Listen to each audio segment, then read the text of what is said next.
Okay, good evening, everyone, and welcome back to our big conversation at Woodside Park. Welcome to all our Woodside Park members. Welcome to everyone else who is watching on Facebook Live, on YouTube.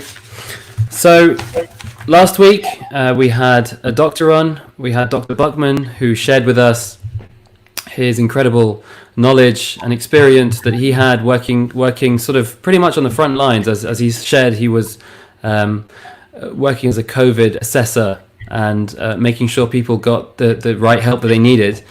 And tonight, we also have a very dear friend of the Woodside Park community, another member of the community. It's been fantastic to see how many impressive members we have.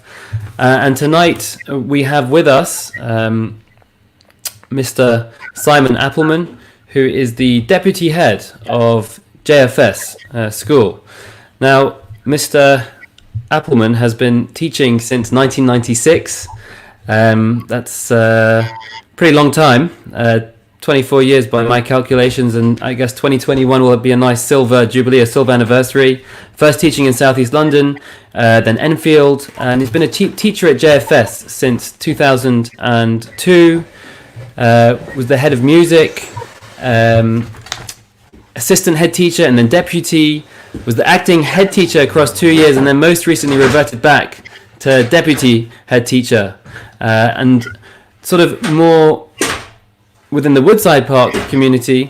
He's been an active member of the community for many years, and most notably conducting the synagogue choir alongside Steve Robbins and other chazanim. So thank you so much for the service that you do for our shul, and thank you so much for joining us tonight. And I think I've given a pretty good background to who you are, but perhaps you'd like to share with everyone watching tonight and some more about yourself, and perhaps what motivated you to go into teaching, and so that we can get sort of more of a picture from you before I start firing questions. Rabbi Akiva, thank you ever so much, and just an opportunity for me to say thank you to you, to Rabbi Hackenbrock, the whole Woodside Park community, and leadership for everything you are doing. It really is a testament of what can be done in these difficult times. So thank you ever so much. Thank you. As for me, well, what got me into teaching? From a very early age, I think it was going to be accountancy or teaching, or at least music, and then music one. And then within music, there aren't many jobs for professional tuba players. Tuba was my main instrument. And I followed in my mother's footsteps, who was a piano teacher, and really the idea of teaching and sharing and giving to others came to me. I'm fortunate, I think, at a young age. I know lots of young people perhaps aren't sure which direction they want to go in, but probably from the age of 14 or 15, I had a good idea of what I wanted to do. Music degree, teaching degree, no gap year. Straight to the PGCE and into teaching. Thank you very much, and thank you again for coming on. So let's go straight into the questions, I think, and there's so much which we would like to cover, but again we're gonna keep the questions short and brief so that people can get a good overview of the things they'd like to know. So I thought we'd start with this question. Now, this question, I think you might have to be a prophet to answer, but I'm going to ask you the question anyway. And the question is, when will schools open? I think this is the question which people are really desperate to know the answer to. So I'm going to just throw it at you. We'll start with the easy one, or the big one to start with. And I think my answer that I would have given you even last week and the answer today are different. And I suspect the answer I might give tomorrow or the end of this week and so on would be different. The landscape is full of ifs, buts and maybes, but let me share what we do know. As everyone will be aware, we had the announcement from the Prime Minister on Sunday, and following that there's been information from the Department for Education, and there's been further guidance that's been coming out to schools really since the announcement. Lots of questions being asked, and maybe I'll, nothing else, be able to share some of the bigger questions, even if not the answers. In terms of what we do know, and I think it's probably helpful for me to give some factual information, and then maybe, as you say, some guesswork as to, or guesstimates as to what might happen. For primary schools, we know that reception year 1 and year 6 will return partially in some form from the 1st of June. Now, that doesn't mean that all of those students will be going back in one go. I think there will be a phased return. There's talk of class sizes of no more than 15, although whether that's actually manageable in a way that's safe for students and safe for staff really needs to be seen. And if there are students in school, what that means for those who are not still needs to be worked through. Since today, nursery seems to be added to that list as well at primary level. At secondary school, they're talking about year 10 and 12 returning, and the phrase being used is for face-to-face contact. Now, I'm not quite sure what face-to-face contact means. Everyone's asking the question about what that really means. It may mean some form of tutorials. It certainly doesn't mean regular classroom teaching. So if any parents, good or bad, are thinking that their year 10 and year 12 students will be straight back at school come the 1st of June or later, that's not the case. So lots of questions, lots of uncertainty, but I think in keeping with almost the national move, a very gradual phasing back of schools, but very likely to mean, I think almost certainly, that for year 7, 8 and 9 at secondary level, they won't be returning to schools until September, and who knows what September will look like. Thank you very much. Thank you. Can I call you Simon, by the way, or am I going to get detention for that? With pleasure. I think Simon will be more than acceptable. Okay, fine. So thank you for that, Simon. And sort of based on what you've just said, given the fact that it's going to take a while, at least a few months, for schools to get back to normal, if not longer than that. So people have been talking about the lasting economic consequences of the coronavirus, and we know all too well what that may or may not mean. And I was curious to know, as an educator, what do you think the effect will be on the education of these children? So, for example, a 15-year-old boy or girl currently studying at JFS, how will they look at age 20? And will there be any lasting educational consequences as a result of what's been going on during coronavirus? Thank you. I think it's interesting. I think there are many students, and I think everyone, I know you've put the age of 15, but actually this whole period is an education. And they will be learning lots about resilience. They will be learning about things technologically, setting up meetings such as this, broadcasts such as this, the use of Teams, the use of Zoom, etc. And I think for the 15-year-olds, actually come 5 years' time, I think things will have evened out, and this hopefully will be a memory and an experience they've gone through. But economically, clearly the country, we've heard today about furloughing. We will know about the country's, or if you like, national debt. There'll be an impact of that. Whether that will be materialized for our 15-year-olds in terms of employment and getting jobs in the future, I think remains to be seen. And I think lastly, in terms of economic impact, there's an impact on schools. School budgets, school finances are extremely tight, and this whole circumstance does nothing to improve that. Okay, thank you for that. And a bit of a follow-on question, but people have been talking about some of the good that they've been seeing, or that we've been seeing as a result of coronavirus, good, quote unquote. Have you seen any good come out of this, sort of more broadly speaking, with regards to the education system? And if so, what would those things be? I think one thing, and building on your first question, I think your first question was, when will schools reopen? And I know exactly what you meant and why you asked the question, and it is the big question. So I think anyone that wasn't sure whether to tune in today may have heard the answer, and I hope they've not tuned out. But it's the big question of the day. But the truth is, schools haven't closed. Schools are still running, albeit school buildings have closed. So there's still teaching, there's still support, and maybe we'll come on to this in terms of what's happening academically, pastorally, extracurricular wise for different schools. And within that, that leads me to, in terms of what's been good, the resourcefulness of students, of staff, of parents, I think has been something really important and really necessary. And I'm aware in saying that there are some families that are facing great difficulties, either in coping or, again, the economic financial impact. And I know at JFS, but also many schools, we've stepped in to support, whether it's in terms of food. The government scheme for food vouchers was very slow, if I put it as diplomatically as that.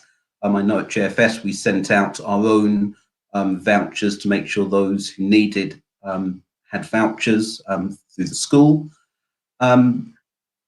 Similarly with IT and laptops, we made sure when we stopped on the 20th of March that every student that needed, or every family that needed a laptop or support with internet access had.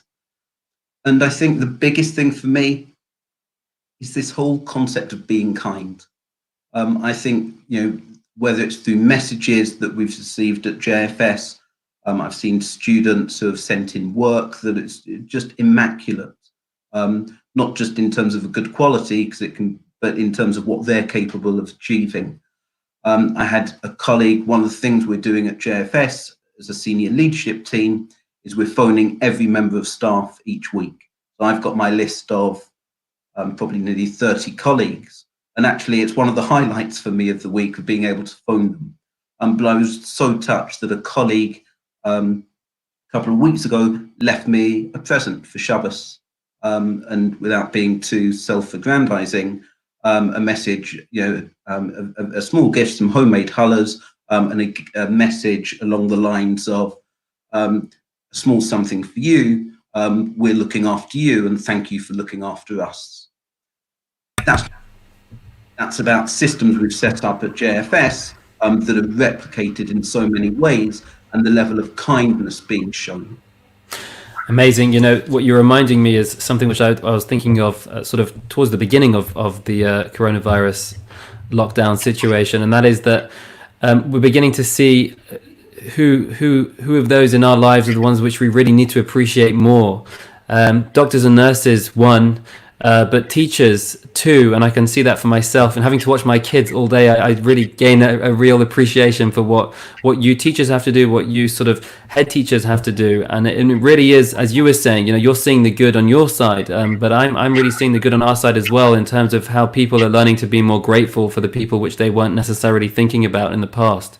So it really does work both ways, and thank you for sharing that as well. So I guess it might be interesting to move more specifically into JFS itself, seeing as that's what you know a lot about, and that's what you've been involved with.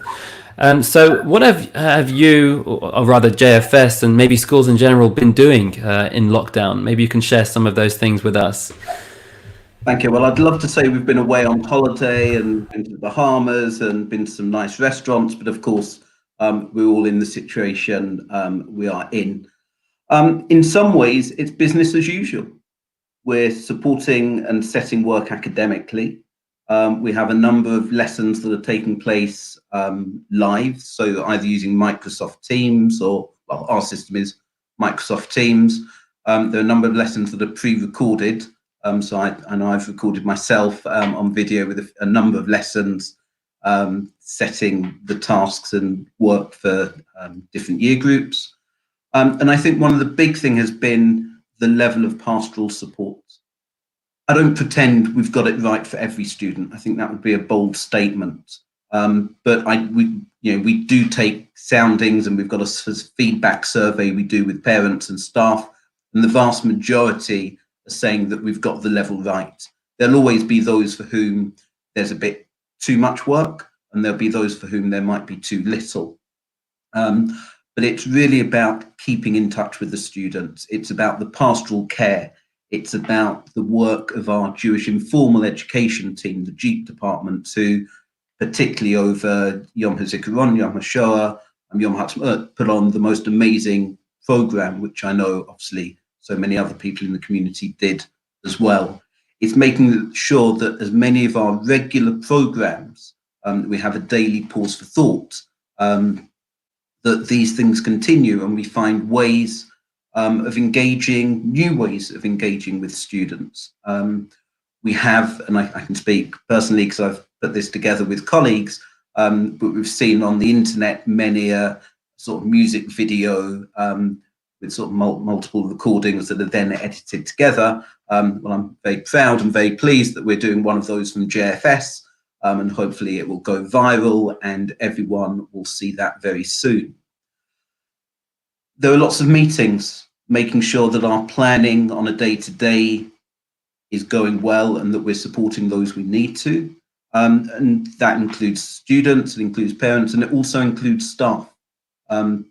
We have a sort of twice weekly staff briefing, and that ranges for some very serious and very important issues we need to discuss, but also bringing a sense of levity and really bringing a sense of community and togetherness for the school. So can I ask on something you mentioned earlier before about the work that you're providing for the students? I mean, I'm not in your shoes, so I can't experience it the way you are, but my guess is that you're damned if you do and you're damned if you don't, meaning I'm sure that there are parents who are complaining about how much work you're giving their kids, and there are equally parents complaining about how little work you're giving their kids, and it's pretty much an impossible sort of balance to be had.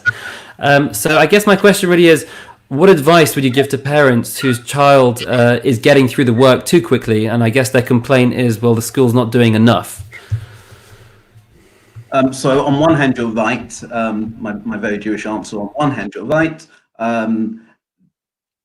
You can't win either way. And Jewish answer number two is, of course, you're right. But we can, there are things we can do to help. So for those families that think there may be too little, firstly, where you can, I think it's worth checking the quality of the work students are producing. So one of the things we find is occasionally students will do the work, but they'll whip through it at such a pace that, yes, they've done it, but to what extent, and does it have the depth and quality that perhaps is required, but may be lacking?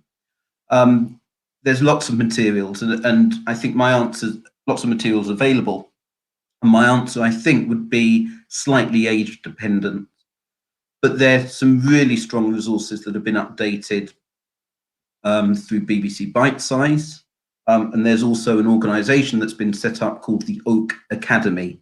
Obviously, both of those can be Googled. And Oak Academy has been set up by a group of teachers, supported by the DFE, in a sense to do exactly that, to provide additional material. And it covers most age ranges and most subjects. For those in the older years, maybe year 9, thinking about year 10, even year 11 into 12 and year 12s, they'll be familiar with which subjects they'll be hoping to do at GCSE or A level, and certainly some early work and research into those subjects. And again, there's plenty of material online, would be beneficial. Okay, so thank you. So I guess without putting down the terrible situation of having a bored child at home, I think having a child that gets through the work very quickly is something of a nice problem to have, although it is obviously important that their kids have enough stimulation and are getting the work that they need. But I think a somewhat worse situation for parents is if their child is really struggling with the work the school is providing, and the child's just not really being able to keep up with the sort of multitude of stuff coming through. And so I guess the question on the other side is, what would you say to parents whose child is struggling, is not able to do that which the school is asking the child to do? Thank you. I've got a lot of time and sympathy for those students who are feeling overwhelmed. And I think there are things parents can do, but also the school can do. Firstly, I think for some students, when they get into that position, it's true of adults as well. When you get yourself overwhelmed, you can't see a way out of it, and the problem seems to worsen. So I think parents can certainly support children just see the wood through the trees and just start to prioritize. And whether we like it or not, in this country, we've got our sort of core subjects of English, maths, science, Jewish studies, and And it might be a case of, okay, let's start with those and let's just build this into manageable chunks. I think it's also important that parents should feel that they're able to contact the school. And I would hope and expect that JFS that would be in communication and would also be able to support. And I've had emails I've received from my classes, indeed emails that I've sent, just informing teachers that student X is struggling. We've agreed that they're going to focus on X, Y, and Z, and therefore we're not in a world where we're chasing homework or or not doing so aggressively, and very much with the tone of what can we do to support, how can we help. Okay, so I guess bearing all of that in mind, and this might sort of touch on something which we've pretty discussed already. But given all the changes that we're talking about, and given all the different ways that schools are teaching, have you sort of learnt something different about what schools could do when lockdown is lifted? Different teaching methods or different ways of viewing things. Are there any specific things you've learnt from how kids can best learn, which you can then implement back into the school once they move back? There's no doubt for some students, they're absolutely thriving in this environment. And we see that through their engagement with the work, we see it with the quality of the work that's being submitted, and the level of independence, the level of will and understanding to engage with learning and really push themselves, I think is important. And there's sometimes a criticism in education of students being spoon-fed, of giving too much support, too much help. So I think that may be one aspect for us to think about.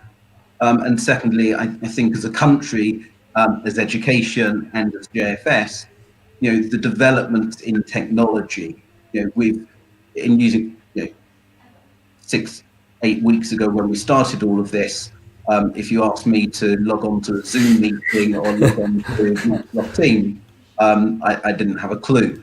I think the learning that's taken place as a country, both in terms of the sort of social media and sort of video link technologies, we've done in sort of 8 weeks what otherwise would have taken 8 years. And I think that's important. And there will be thought both on how we capitalise on that.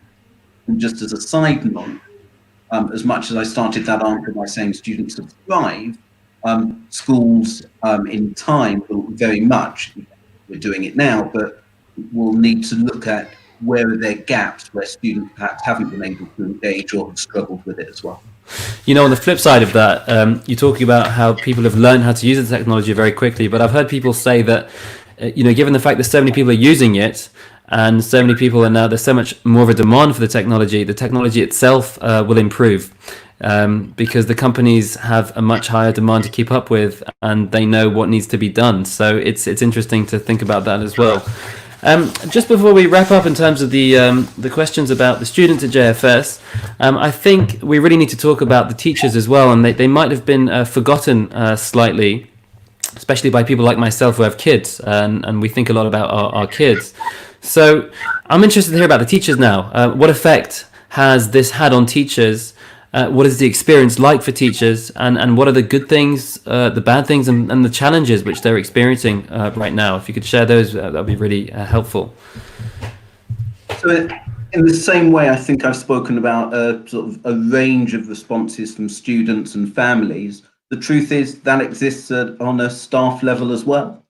We've been working hard in terms of bringing the staff together in ways that I've suggested. But yes, we're teachers, we're also people. We have families, we have young children, we have elderly parents, we have reason to be shielding, we have all manner of contexts that of course affect the wider community. So as a school and with our staff, we're managing all of those things. And I think that's a real challenge. On one hand, there's a desire, understandable, for live lessons and to be presenting. But actually, if you've got a young family, that's very difficult to sort of be giving a live lesson when I know you've got young kids yourself. Yeah, you're giving a live lesson when you've got a 5, 3, and 1-year-old running around the house who have their own needs and demands, or maybe slightly older children who need support with their home learning. So a lot of staff absolutely are working very long hours. A lot of the work takes a longer time to prepare and put on and present in a way that in a live classroom situation it doesn't. So I would like to actually use this as an opportunity to really thank you and all the teachers, all your staff at JFS and all the schools really for all that you've been doing during these times. I know that you probably get a lot of complaints, and I know that people, and as you say, it's pretty much impossible to please everyone. But on behalf of, I think, Woodside Park community, I really would like to take this opportunity to thank you and all of those who are doing what you're doing. It's a difficult time for everyone, but I think it's a particularly difficult time for teachers. And just before we end, I was wondering whether, you might have some students watching, or maybe students who are going to watch later. Is there a message that perhaps you'd like to leave them with tonight? Thank you. So let me just respond to your thank you and say thank you, and certainly pay tribute to the staff at JFS, but also many other schools that are open, supporting key worker families, putting work electronically and so on. And there is a scheme called Thank a Teacher. I invite everyone to Google it. It will come up, and you can write a card that gets sent to whichever colleague you wish. And I know that's very greatly received. So to JFS students, hello. I'm pleased and delighted that you've joined in, and I hope you're doing everything you can, not only academically, but also in terms of the family home, looking after everyone, and really putting yourself in the best position you can be. And please God, if not this side of the summer holidays, we'll be able to see you and return in September. Thank you. Thank you so much for joining, and wishing you very good night and keep safe. Thank you so much. I'm going to continue just for a minute just to tell something to our viewers, but I'm going to take you off the broadcast. So thank you again, and wishing you well. And for everyone who's still watching, thank you so much for joining. Just wanted to let you know that next week, that's the 19th of... What month are we in now? May. 19th of May, we have Gemma Godfrey. Gemma Godfrey is also an impressive individual from Woodside Park community. Woodside Park really has talent over here. She is an advisor to high growth companies and UK government. She's the executive editor of the Times Money Editor. She was Arnold Schwarzenegger's advisor on Celebrity Apprentice. She's built and sold a financial technology company, and she's the mother of 2. Really, really excited to have her on next week, on the 19th of May at 8 p.m. as well. And please do subscribe to our YouTube page. Please follow our Facebook page, like our Facebook page. Please feel free to comment below as well. And once again, thank you so much for joining, and wishing you all a great night and a great week ahead.